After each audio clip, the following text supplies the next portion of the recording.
संपादकीय विश्वविद्यालय एवं मंदिरों की दशा और दिशा।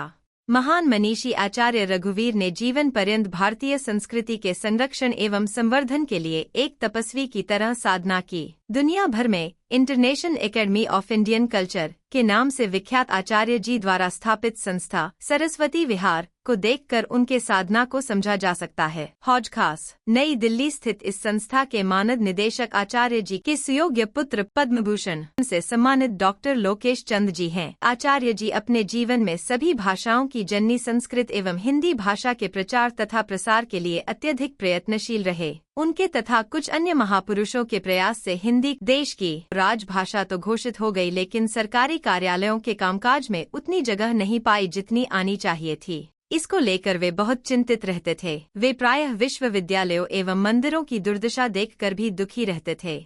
आचार्य जी की इन्हीं बातों को केंद्र में रखकर आचार्य जी के नाती एवं इस पत्रिका के प्रेरणा स्रोत शाश्वत सिंघल जी की इच्छानुसार पत्रिका के इस अंक में मंदिरों एवं विश्वविद्यालयों को लेकर आचार्य जी के विचारों पर आधारित एक लेख दिया जा रहा है।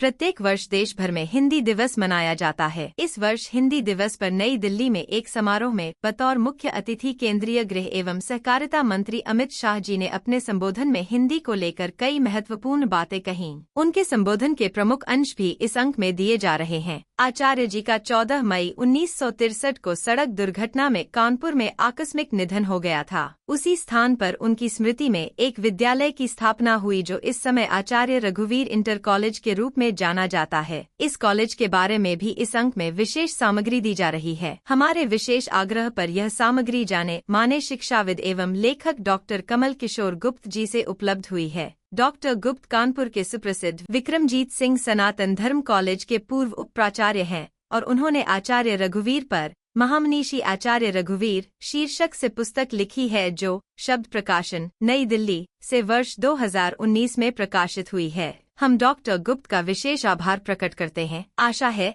कि पत्रिका के पिछले 2 अंकों की तरह यह अंक भी पाठकों को पसंद आएगा।